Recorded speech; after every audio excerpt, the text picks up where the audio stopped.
Selamat pagi, semangat pagi. Salam sehat untuk kita semua. Semoga kita semua senantiasa dalam keadaan yang sehat dan penuh semangat. Senang sekali rasanya dapat memulai Healthy Talk episode 3 bersama dengan Mandiri in Health. Perkenalkan, saya Giovanni Ekaristi selaku host kali ini. Pada episode kali ini, kita akan membahas mengenai metabolic syndrome atau tanda gejala metabolik yang cukup awam namun perlu diwaspadai. Karena ini merupakan topik yang asik banget kita bahas. Sebelum kita masuk ke pemaparan, izinkan saya sebelumnya untuk memperkenalkan dokter cantik yang ada di sebelah saya. Halo. Perkenalkan, ini adalah Dr. Ketty Swaputri Kancana, spesialis penyakit dalam Primaya Hospital Bekasi Utara yang akan memaparkan mengenai metabolic syndrome atau tanda gejala metabolik. Sekilas mengenai Dr. Ketty, Dr. Ketty ini merupakan salah satu dokter spesialis penyakit dalam terbaik di Rumah Sakit Primaya Hospital Bekasi Utara. Amin. Maka sebuah kehormatan bagi Mandiri in Health dapat mengajak dokter untuk memaparkan dan mengenal lebih dekat apa itu metabolic syndrome yang banyak diderita oleh masyarakat. Halo dok, apa kabar? Baik, alhamdulillah. Alhamdulillah sehat, ya, tampak bugar dan penuh semangat dokter Ketty. Iya, padahal musim hujan ya sekarang ya. Iya. Dok, keadaannya sehat, keadaannya bugar, siap membagikan informasi mengenai metabolic disorder ya dok ya? Iya, insya Allah metabolic siap. syndrome pada kesempatan kali ini. Oke dok, sebenarnya metabolic syndrome itu apa sih dok? Oke, jadi metabolic syndrome itu adalah suatu kumpulan atau gejala di mana memang yang terganggu adalah metabolik tubuh kita, metabolisme tubuh. Kita tahu bahwa metabolisme tubuh kita itu kan ada banyak ya, entah itu misalnya asupan gula darah, bagaimana aliran darah kita, terus bagaimana jantung kita, termasuk metabolik ya semuanya. Itu semua terganggu atau dari 5 itu ada 3 yang terganggu, itu sudah masuk kategori metabolic syndrome. Jadi hampir sekarang rata-rata banyak sesi-sesi kebugaran itu gimana caranya memperbaiki metabolic syndrome atau sesi-sesi dari sesi health talk gitu ya, health talk gitu. Jadi mengangkat mengenai metabolic disorder atau metabolic syndrome. Mungkin tepatnya sebenarnya sindrom ya, bukan disorder gitu. Oke, dari 5 organ yang terganggu ya dok ya? Ya. 3 terganggu dari 5 itu sudah dikategorikan gangguan metabolic syndrome, udah masuk kategori metabolic syndrome. Jadi 3 dari 5 gejala kalau misalnya ada itu masuk kategori metabolic syndrome gitu. Oke dok, bisa dipaparkan apa aja dari 5 itu dok? Dari 5 ya, jadi ada 5. Yang pertama itu 2-nya sih mengenai kolesterol. Jadi tingginya triglycerid. Kadang-kadang kita kalau ngecek di apotik atau di tempat-tempat ngecek alat kesehatan ya, kadang-kadang ngecek kolesterol. Tapi sebenarnya yang efektif adalah kolesterol yang triglycerid dan LDL, bukan yang total ya. Jadi kalau misalnya dibilang kolesterolnya tinggi, tapi ngeceknya di alat kesehatan yang mungkin hanya di ujung jari aja, itu sebenarnya masuknya kategori kolesterol total. Yang kita butuhkan untuk metabolic syndrome ini adalah triglycerid yang tinggi dan LDL yang tinggi atau HDL yang turun. Jadi ada 2 kategori. Dari 5 itu 2-nya mengenai kolesterol, tingginya triglycerid dan juga rendahnya HDL atau high density lipoprotein. Kolesterol baiknya kurang gitu ya. Dan triglyceridnya tinggi. Terus yang nomor 3, adanya resistensi insulin, gula darahnya tinggi. Kenapa? Karena pankreasnya nggak berfungsi.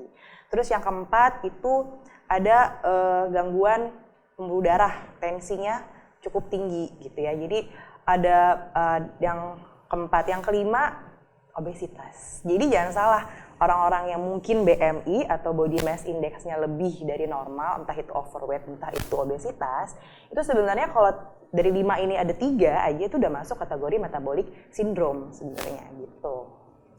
Oke, berarti dok kita ini nggak boleh self-diagnose berarti ya? Kita harus ke dokter untuk mengetahui, ternyata baru tahu nih, mungkin viewers juga baru tahu.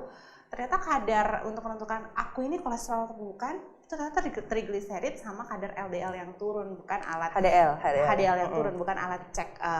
Itu sebenarnya bisa gitu ya, hanya untuk monitoring biasa aja sebenarnya. Tapi kalau untuk menentukan metabolic syndrome, itu biasanya dilihat adalah hasil triglyceridnya dan HDL-nya. Jadi self diagnostic itu sebenarnya boleh untuk menentukan apakah kita masuk kategori metabolic syndrome atau enggak gitu. Karena setelah pandemi ini dan juga 3 tahun terakhir, 5 tahun terakhir, ternyata banyak juga pasien saya atau pasien-pasien di poli penyakit dalam lainnya itu yang ternyata kadar gula darahnya tinggi. Padahal usianya masih 30 tahun, 35 tahun. Itu kan usia-usia yang sebenarnya harusnya masih bagus ya kondisi metaboliknya gitu. Ya mungkin kalau untuk dokter spesialis mungkin senang-senang aja ya. Dengan adanya, wah ini gula darahnya tinggi, wah ini tensinya tinggi. Tapi kan sebenarnya bagaimana sih, kok bisa sekarang regenerasi itu bukan ke arah kesehatan, tapi regenerasinya kok kondisinya kok jadi metaboliknya terganggu. Nah itu mungkin yang viewers juga harus tahu bahwa metabolic syndrome ini justru nggak hanya pada orang tua aja, tapi di usia-usia di atas 35 tahun, 30 tahun itu ternyata banyak juga yang sudah mengalami metabolic syndrome gitu. Wow, berarti di usia muda tapi ada 3 komponen tubuh yang udah mulai terganggu ya dok dengan menunjukkan hasil-hasil yang abnormal. Wah viewers ini menarik sekali apalagi dalam masa kita dalam masih pandemi dok ya kan? Iya, transisi lah ya. Masih transisi ya. Dan dokter cerita kan kalau pandemi ini ternyata berpengaruh nih terhadap angka kenaikan gangguan metabolisme tersebut gitu. Jadi ada tips nggak sih dok buat para viewers? Mungkin udah ngerasa mungkin salah satu nih mungkin aduh aku udah mulai kolesterol tapi gitu gula ya. enggak gitu kan. Ini gimana sih tipsnya agar mungkin bisa menormalkan itu kembali dan nggak jadi terdiagnosa metabolic syndrome gitu, ya. Olahraga, salah satunya adalah olahraga, terus perbaiki pola makan. Karena kadang-kadang kita nih yang mungkin usia produktif ya di atas 30 tahun, lagi giat-giatnya kerja ya, ada deadline segala macam sampai lembur, itu kan yang di order ya tahu lah ya gitu ya, makanan-makanan yang langsung mengenyangkan, terus kopi-kopian yang ada bubble-bubble, terus yang ada susu, gula aren dan lain-lain ya. Jadi sebenarnya kembali lagi meskipun kita misalnya nggak ada turunan diabetes, nggak ada turunan hipertensi atau darah tinggi, tapi kalau lifestyle kita ini kurang baik, ya artinya kita juga punya faktor resiko untuk mengalami kondisi gula darah yang tinggi, hipertensi gitu. Jadi nggak harus ada genetik aja sebenarnya. Jadi kalau misalnya ngerasa olahraga kurang ya, olahraga tuh penting untuk merangsang organ tubuh kita supaya bekerja. Jadi contoh misalnya pankreas itu kan menghasilkan insulin ya kan. Insulin itu gunanya untuk memasukkan gula darah yang kita makan, semua yang ada gulanya supaya masuk ke dalam organ. Nah kalau misalnya pankreasnya nggak bekerja secara maksimal, maka gulanya ada di aliran darah kan akhirnya gula jadi cenderung tinggi. Nah gimana sih caranya kita mengaktifkan organ pankreas ini? Jadi pada kondisi resistensi insulin itu bisa karena memang insulinnya yang kurang atau pankreasnya yang nggak mau kerja. Olahraga itu meningkatkan fungsi pankreas, itu salah satunya. Jadi olahraga itu atau aktivitas fisik, meningkatkan aktivitas fisik itu termasuk untuk meningkatkan sensitivitas organ-organ tubuh kita supaya tidak mengalami metabolic syndrome. Itu salah satunya, termasuk pola makan. Olahraga dan pola makan nih para viewers. Jadi sebenarnya kita nggak boleh mager ya dok ya? Iya mager, dan generasi mager walaupun misalkan BMI kita tuh udah ngerasa kayaknya udah ideal deh bobot tubuh kita, tapi tetap harus olahraga ya dok ya? Iya, untuk mempertahankan itu gitu. Jadi sebenarnya yang paling penting ya karena kan kita preventif tuh lebih penting dibandingkan kuratif gitu ya. Jadi kalau kuratif sih, karena kalau kuratif itu tidak akan berhenti di 3 bulan, di 6 bulan. Kalau namanya sudah pengobatan dia kan continue kan. Sedangkan kalau preventif, kalau kita sudah mencapai target ideal, kita bisa untuk istirahat dulu dari preventif itu. Jadi better preventif dibanding kuratif, ya memang kita harus capek dulu gitu ya olahraga, menjaga pola makan gitu supaya nggak masuk ke kategori kuratif gitu. Oke dok. Gini dok, misalkan nih kita lagi cek nih, tapi tidak atas rekomendasi dokter, misalkan cek gula darah sendiri atau kadar kolesterol sendiri. Ketika apa kita itu wajib melaporkan hasil itu ke dokter? Kadang-kadang kan abnormal ya udah kantongin masuk tas pulang dan ya udah nggak usah kontrol gitu. Dalam kondisi seperti apa dok? Jadi masing-masing kondisinya beda-beda, tergantung mau ngecek apa dulu nih gitu ya. Satu misalnya untuk mengetahui tensi dulu ya, yang nggak perlu alat ya. Misalnya mau vaksin ya, mau booster atau misalnya medical check up di kantor dan yang lain-lain. tensi, pernah dok saya sesekali tensinya 130/80, tapi ya udah dok gitu aja gitu. Jadi sebenarnya kategori hipertensi atau darah tinggi itu kalau tensinya lebih dari sama dengan 130/80. Kalau misalnya yang di atas tuh namanya sistol, yang di bawah namanya diastol. Kalau yang di atas 130 atau bawahnya 80. Dilakukan dalam waktu 3 kali pengukuran di waktu yang berbeda. Misal nih minggu ini ngetes ya tensinya 130/80. Terus udah gitu minggu depan dicek lagi nih 120/90 gitu. Terus nggak lama tensi lagi 130/80 atau 120/90. Nah itu udah masuk kategori hipertensi. Kenapa? Karena diastolnya sudah lebih dari 80 atau lebih dari sama dengan 90. Ya jadi itu untuk tensi ya. Jadi memang nggak cuma sekali pengukuran aja, tapi 3 kali pengukuran di waktu yang berbeda, di tempat yang berbeda gitu. Itu dikategorikan darah tinggi ya. Nah yang kedua, untuk gula darah. Gula darah itu kadang-kadang gula darah sewaktu yang diambil. Boleh sih sebenarnya gula darah sewaktu, tapi lebih efektif lagi sebenarnya gula darah puasa. Gula darah puasa itu nggak lebih dari 126 secara literatur ya. Jadi kalau lebih dari sama dengan 126 itu kita udah warning nih, oh gula darah puasa saya 150 nih gitu. Kita harus hati-hati. Harusnya sih normalnya nggak boleh lebih dari 126. Cuman lebih efektif lagi, ini mungkin banyak yang nggak tahu ya, kita harus cek yang namanya A1C atau HbA1c ya.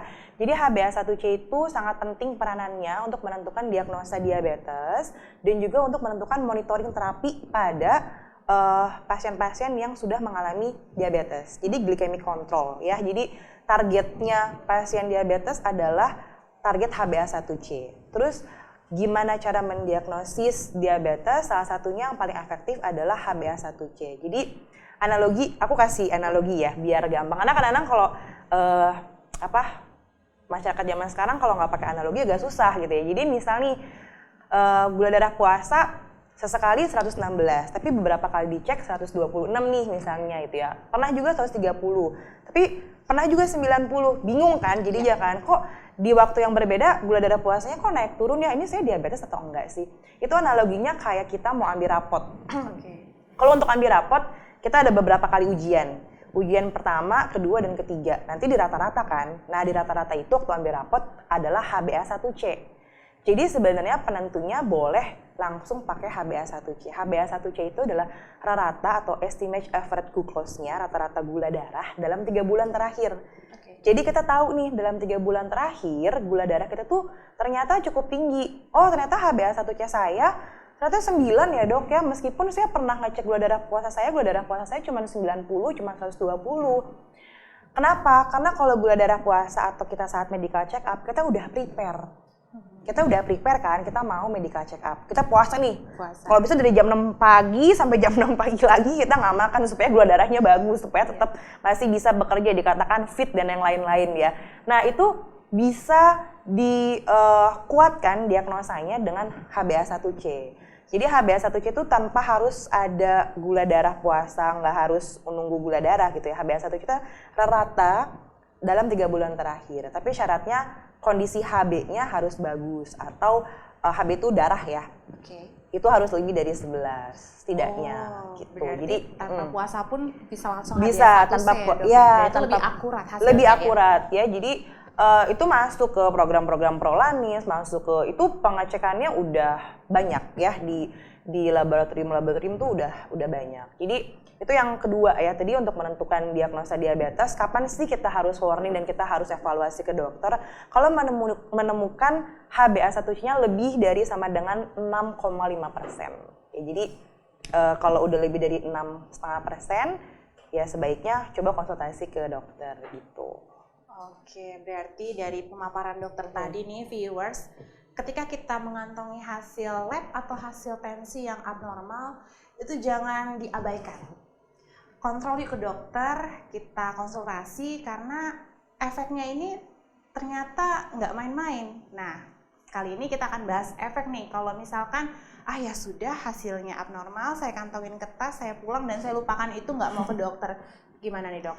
Ya, jadi untuk metabolic syndrome itu ini bahasanya mungkin agak nggak bagus ya. Jadi kayak lingkaran setan ya. Jadi serem banget ya. Ya emang seserem itu gitu ya soalnya. Jadi kenapa? Yang namanya diabetes, end stage-nya atau komplikasinya itu akan ke pembuluh darah ya. Terus yang namanya darah tinggi itu juga kan akan mempengaruhi pembuluh darah, ya kan? Terus yang namanya kolesterol juga itu pasti akan mempengaruhi pembuluh darah. Kenapa? Aku jelasin secara skematik ya. Kalau kolesterol itu kan berarti ada tumpukan plak ya di pembuluh darah. Akhirnya pembuluh darah jadi kecil. Kalau pembuluh darah jadi kecil, aliran darahnya jadi nggak bagus. Kalau aliran darahnya nggak bagus, maka oksigenasi ke organ atau ke jaringan itu juga nggak bagus. End stage-nya itu mungkin nggak akan terjadi 1-2 hari, tapi itu kan continue, kronik ya. Makanya kenapa kan dibilangnya penyakit metabolik itu kondisi kronik. Karena end stage-nya atau komplikasinya nggak akan muncul 1-2 hari, tapi komplikasinya akan munculnya beberapa tahun ke depan. Itu untuk kolesterol. Jadi artinya kalau misalnya ada kolesterol ditambah ada darah tinggi, maka pembuluh darahnya semakin kecil dan semakin kaku, aliran darahnya jadi nggak maksimal. Ditambah lagi kadar gula darah yang cenderung tinggi. Gula darah itu kan harusnya masuk ke dalam sel, ya kan, ke dalam organ, pankreas untuk dirubah menjadi karbohidrat, menjadi energi, ya kan. Kalau misalnya fungsi pankreasnya nggak bagus, artinya nggak ada yang membawa gula darah dari aliran darah itu ke organ-organ yang membutuhkan, maka dia cenderung lepas di pembuluh darah. Jadi udah ada darah tinggi, makin kecil pembuluh darahnya, terus ada kolesterol, makin kecil lagi pembuluh darahnya, ada gula darah yang tinggi, makin kecil lagi pembuluh darahnya. Jadi semua, makanya kenapa metabolic syndrome namanya, karena semua berkaitan. Ujung-ujungnya ke pembuluh darah yang mengecil, pada akhirnya komplikasinya pasti akan ada gangguan fungsi jantung, aliran darah ke jantungnya jadi nggak bagus, aliran darah ke otaknya juga jadi nggak bagus, kadang-kadang iskemik.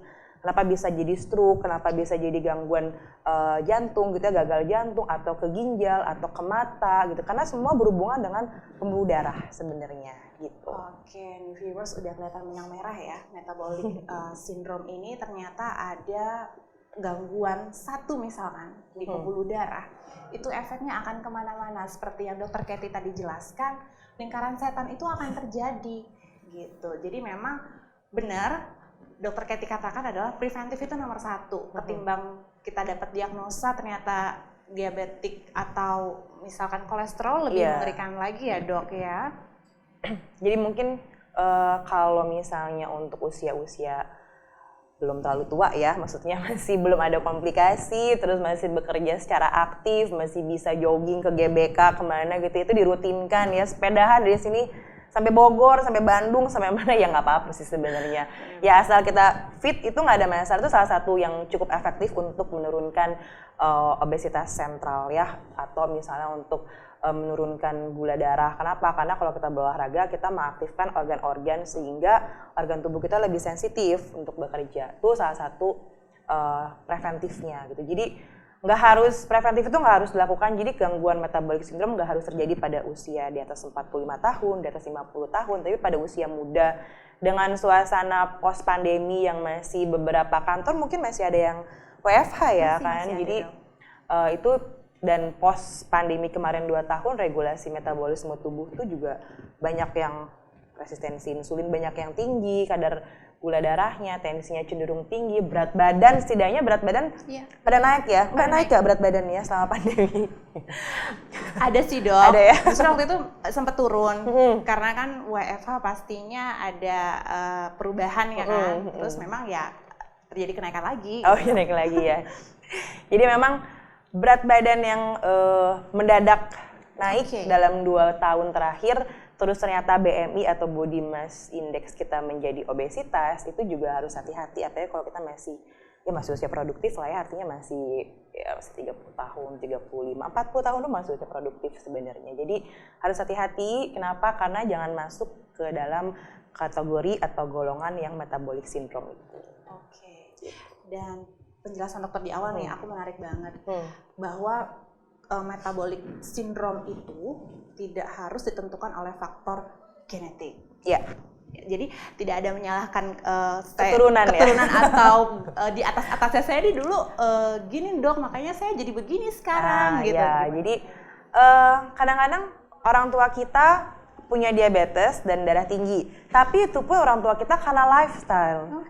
Ya kan? Bisa jadi ketahuannya ketika umur 60 tahun. Misalnya nih selama bekerja orang tua kita medical check up nggak ada masalah, baik-baik aja. Setelah pensiun udah umur 65 tahun baru pas medical check up atau pas mau vaksin booster kemarin baru tensinya agak tinggi, gula darahnya agak tinggi. Nah, baru terdiagnosisnya ketika usia 65 tahun atau 70 tahun gitu ya. Nah itu kan sebenarnya itu nggak dari usia kecil orang tua kita sampai usia 70 tahun kan nggak ada gejala itu kan gitu. Itu bisa jadi orang tua kita pun lifestyle, bukan karena genetik. Nah kita gitu ya yang tadinya mungkin orang tua kita nggak ada, terus kita 30 tahun udah kena kan udah jelas bahwa itu bukan genetik ya gitu. Artinya lifestyle itu sangat mempengaruhi kondisi metabolic syndrome gitu. Bukan berarti yang tidak punya keturunan diabetes atau hipertensi, kita nggak akan hipertensi atau diabetes. Dan bukan berarti yang punya keturunan diabetes dan hipertensi, kita pasti akan diabetes dan hipertensi. Jadi itu nggak harus apple to apple perbandingannya. Jadi tergantung sama kondisi lifestyle kita, mau nggak olahraga, mau nggak jaga pola makan, terutama itu sih. Oke, jadi ini sebenarnya kabar baik sih dok kalau saya menangkap ini, karena ketika kita memiliki orang tua misalkan yang punya penyakit yang katanya bisa diturunkan, ternyata nggak juga menurut dokter Katy.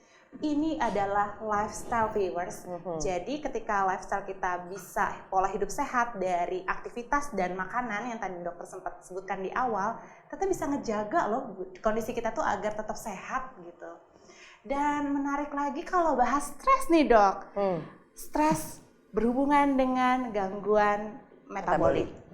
Ya. Gimana dok? Oke, ya itu betul ya, stres itu mempunyai peranan terhadap terutama tensi dan juga gula darah. Makanya mungkin kenapa kalau misalnya kita lihat, kita punya saudara, kita pernah punya keluarga yang mungkin masuk ke dalam rumah sakit, masuk dirawat di ICU atau di ruangan-ruangan yang intensif gitu ya.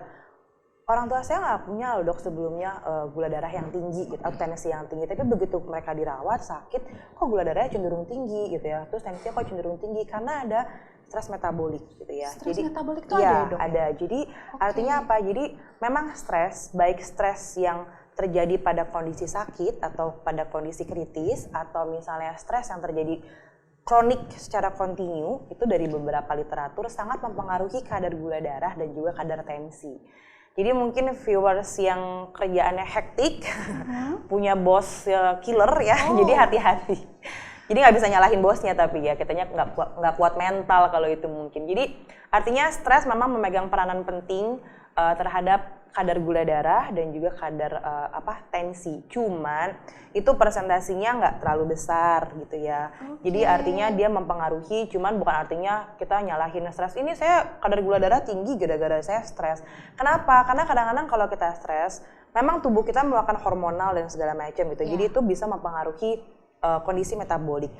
Ketika kita stres, kita nggak sadar kita pesan porsi makan lebih banyak ya, pesan porsi minuman yang mungkin cenderung manis atau yang lain-lain jadi lebih banyak karena kita stres, kita ingin menenangkan diri dengan salah satunya makan gitu ya, atau misalnya kita kurang tidur. Kalau kita kurang tidur itu fal tubuh kita juga nggak bagus ya. Berpengaruh banget ya dok? Ya berpengaruh gitu. Kita kan harus cukup tidur ya kan. Jadi kalau misalnya kita nggak bagus fal tubuhnya, cenderung biasanya tensi sangat berpengaruh. Kita capek, tubuh kita tuh harus istirahat. Kalau tubuh kita nggak istirahat, jadi metabolisme tubuhnya terganggu, terutama ke tensi. Jadi kenapa orang-orang biasanya tensinya tinggi, cenderung tinggi biasanya di hari-hari kerja. Nanti kalau weekend karena dia istirahat terus udah mulai turun gitu. Itu ada loh kejadiannya banyak kayak gitu. Jadi artinya kita memang harus menjaga tensi, menjaga gula darah, menjaga supaya nggak stres juga, termasuk ya kita nggak boleh stres gitu ya, kita harus olahraga yang baik, hindari stres, pola makan yang baik. Terus kalau memang udah masuk kategori diabetes, hipertensi, kolesterol, memang masuknya memang harus kuratif gitu ya. Gitu. Berarti kalau memang sudah terdiagnosa ada penyakit tadi, memang harus pengobatan kuratif ya dok? Iya, artinya sudah harus pengobatan. Tapi nggak, kadang-kadang masyarakat itu takut ya untuk pengobatan karena takutnya itu adalah seumur hidup, sepanjang masa gitu. Jadi artinya kita harus memberikan edukasi bahwa kalau untuk diabetes itu dia memang targetnya adalah glycemic controlnya adalah HbA1c gitu ya. Jadi selama HbA1c-nya bagus, terkontrol, itu kita obat-obatannya juga nggak yang banyak gitu ya. Kadang-kadang masyarakat kan takutnya efek samping atau misalnya, terus saya capek banget ya minum obat terus-terusan gitu. Jadi itu adalah kalau kita tidak menjaga metabolic syndrome ini. Jadi gimana caranya kita harus tahu bahwa kita harus self diagnosis sebenarnya. Oh, saya ini kayaknya punya metabolic syndrome deh. Kita harus obatin, kita harus kurangin atau hindari si metabolic syndrome ini. Supaya apa? Supaya nggak jadi komplikasi jangka panjang. Betul. Ya, komplikasi itu yang menyebabkan nanti di usia 50 tahun, 55 tahun atau jelang-jelang 60 tahun, 65 tahun ternyata udah harus pengobatannya jadi banyak ya. Nanti minum obat ini, obat itu. Padahal itu sebenarnya bisa dijaga ketika beberapa tahun sebelumnya sudah tahu bahwa ini masuk kategori metabolic syndrome gitu. Wow, viewers, ternyata metabolic syndrome ini asik banget buat dibahas. Dari hulu ke hilir banyak poin yang kita ambil dari pemaparan Dr. Katy. Dan dapat kita ambil kesimpulan yang pertama, memiliki lifestyle yang baik dapat mengurangi risiko metabolic syndrome. Dan yang kedua, faktor keturunan ternyata tidak selalu menjadi pencetus metabolic syndrome. Ketiga, ketika mendapati hasil pemeriksaan tekanan darah yang abnormal atau hasil laboratorium yang abnormal, jangan ragu ya untuk konsul ke dokter. Dan keempat, ketika mendapati, wah kayaknya udah obesitas nih, itu tidak boleh dibiarkan. Yuk atur pola makan agar kita lebih sehat. Dan yang kelima, stres ternyata bisa mempengaruhi kadar gula darah yang tinggi dan kenaikan tensi. Maka hindari stres ya.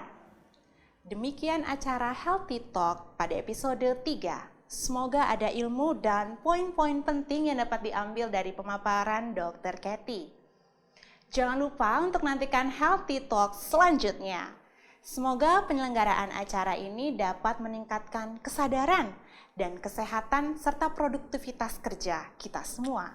Saya Giovanni, selaku host pada acara Healthy Talk episode 3, mohon undur diri. Nantikan kita di Healthy Talk episode selanjutnya. Semangat pagi!